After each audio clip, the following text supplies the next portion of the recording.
Hello students, yesterday we completed chapter number 3. Now we are starting chapter number 4. It is about geometrical ideas. Geometry में जो idea होते हैं, geometry हम करते हैं, ज्योमेट्री जो हम पेंसिल, डिवाइडर, स्केल और जो आपके जो सेट स्क्वायर्स होते हैं और डी है जिससे एंगल बनाते हैं, वो उनका प्रयोग करते हुए हम इस ज्योमेट्री में करते हैं, कंस्ट्रक्शन वगैरह करते हैं।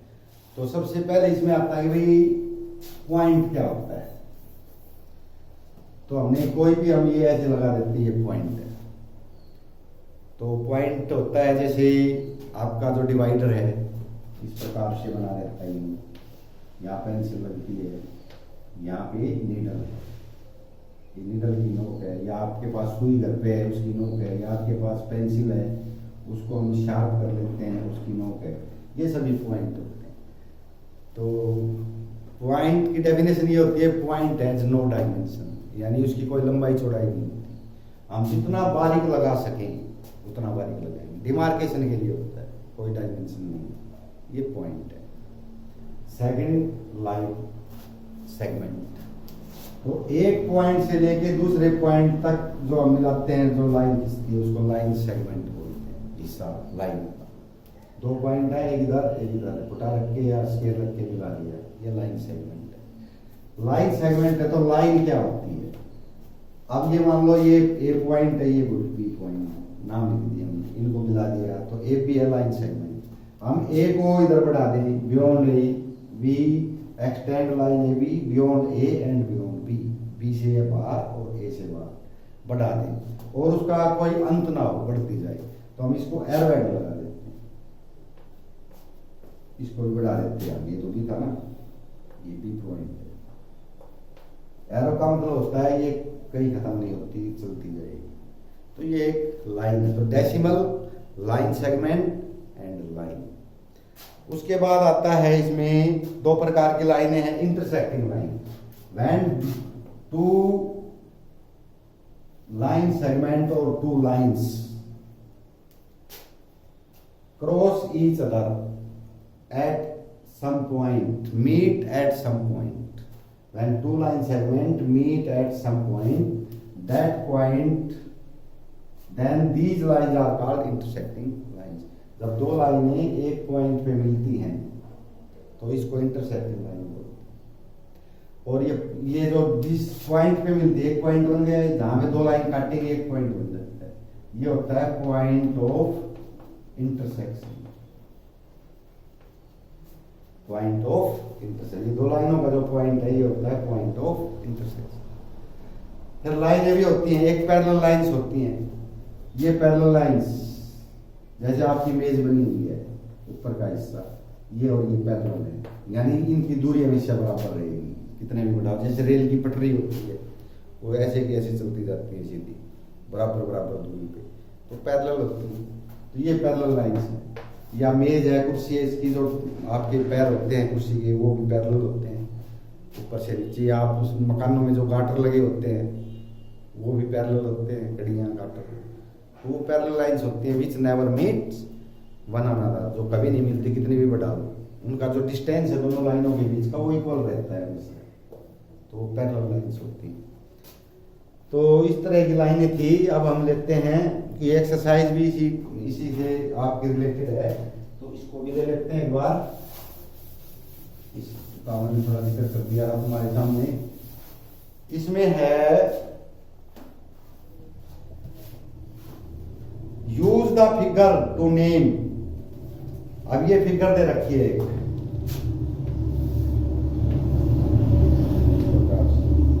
ये ओ, ये सी, ये बी, यहाँ पे एरोहेड है, यहाँ पे भी एरोहेड है, यहाँ पे भी एरोहेड है। सी पॉइंट ये लगा हुआ है, ये हो गया, ये ई है और ये पॉइंट बी है, इस पे भी एरोहेड है। तो आपने बताने हैं यूज द फिगर, इस फिगर को यूज करते हुए नेम 5 पॉइंट्स, 5 पॉइंट के नाम लिखने हैं। तो हमारे पास देखो ये सारे ही है, D E O B C, ये सारे पॉइंट। नाम लिख दिए 5 पॉइंट होंगे, फॉर्मा लगा के लिख देंगे D E O B C, 5 पॉइंटों के नाम लिख दिए हमने। ये लाइन, एक लाइन का नाम लिखना है, तो ये लाइन है ए बी, यदि तो इधर भी एरो हेड है, इधर भी एरो हेड है, तो हम कहेंगे ए बी, ये लाइन लिख दी। तो लाइन के ऊपर हम ये भी लगा देते हैं कि लाइन है, बाकी अगर नहीं भी लगाओ तो लाइन हो गई, लाइन ए बी। तीसरा है 4 रेज, रेज ये है, ये तो है ही नहीं इसमें, डीपी कहेंगे, क्या कहेंगे, डी से लेकर बी तक, ये लाइन सेगमेंट है वास्तव में, DP, D B line segment. 4 rays, 4 किरणें बतानी है, तो जिसपे एरो, एक साइड में एरो हेड लगाओ, दूसरी में ना लगाओ, पॉइंट एरो हेड होता है, तो ओ से सी ये एरो हेड है, तो ओ सी ये रे है, तो 4 लिख देंगे, ओ सी, ओ बी, ओ डी, ओ ई, ये भी है, ओ डी ये भी, तो ये रेज हो गई। 5 लाइन सेगमेंट्स, 5 लाइन सेगमेंट लिखने हैं आपने। अच्छा ये रे में देखो ओ ई रे नहीं है, ये तो खत्म, लाइन सेगमेंट है तो खत्म हो गया, रे यहाँ ये जरूर आना चाहिए इसमें एरो, तो हम कह देंगे, इसको हम कह सकते हैं E D, O D, O B, E B, O C, ये है रे। लाइन सेगमेंट ये हो गए, ई ओ, ये भी लाइन का हिस्सा, यहां से यहां तक, यहां से यहां तक डी ई, यहां से यहां तक ओ बी, यहां से यहां तक ओ सी, 4 भी हो गए तो 5वां यहां से यहां तक ले लेंगे, पहले यहां से यहां तक लिया था ना, अब डी बी, ये भी लाइन सेगमेंट है, तो ये लाइन सेगमेंट हम लिख सकते हैं। तो ये फर्स्ट क्वेश्चन था। सेकंड है,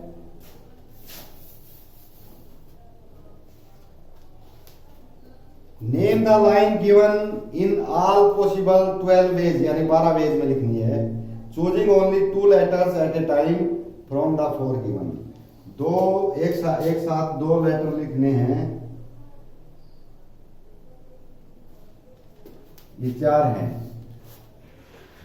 ए बी सी, तो आपने लाइन सेगमेंट लिखने हैं 12 मैक्सिमम।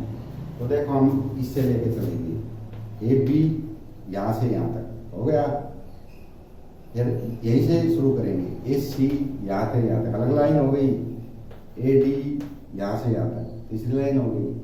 अब बी से शुरू कर दो, बी सी यहां से यहां तक, बी डी यहां से यहां तक, ठीक है, फिर तीसरा शुरू कर दो, सी डी, ये खत्म ही हो गया।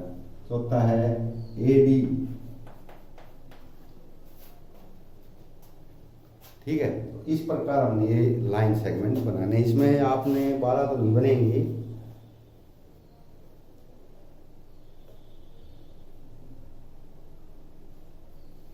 क्योंकि हमने ये हो गए 3 और 3 6 और 1 7, A B, A C, A D, B C, B D, C D और ए डी, ये पूरा आएगा एक बार में।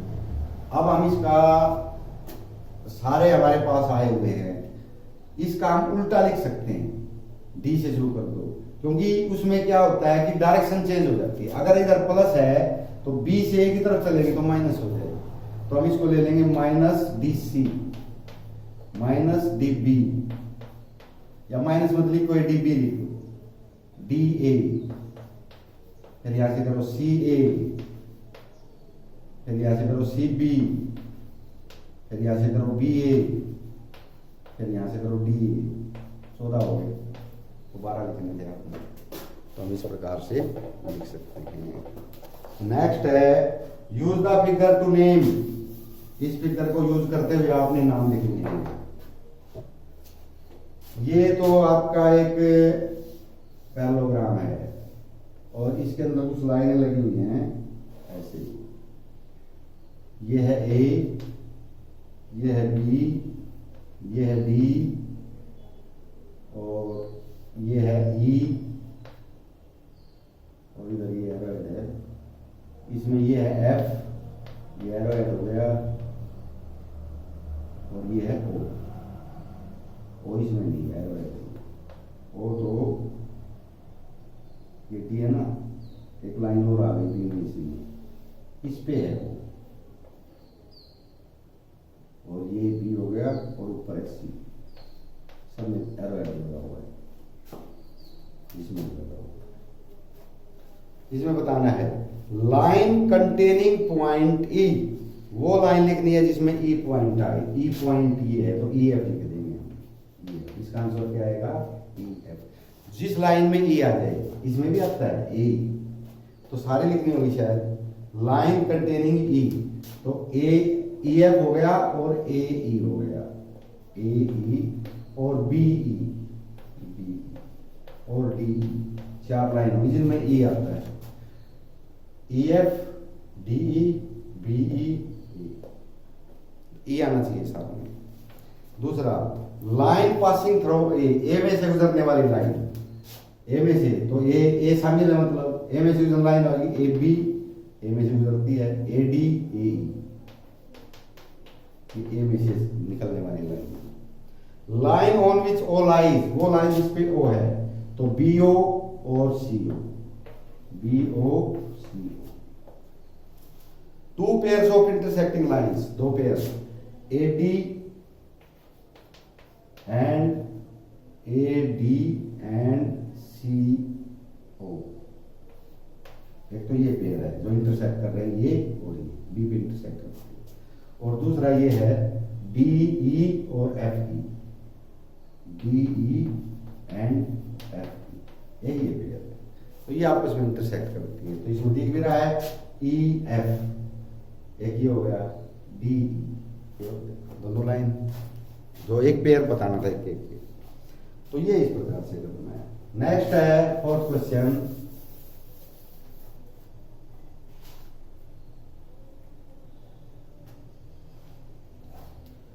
How many lines can pass through एक गिवन पॉइंट। इसको बाद में करेंगे, आप ये 3 ही करना, थोड़ा शुरुआत का है ना, तो फिर कल बाकी का हिस्सा कल कराऊंगा। इसमें 2 क्वेश्चन हो रह जाएंगे, 3 उनको कल कर, यही करना।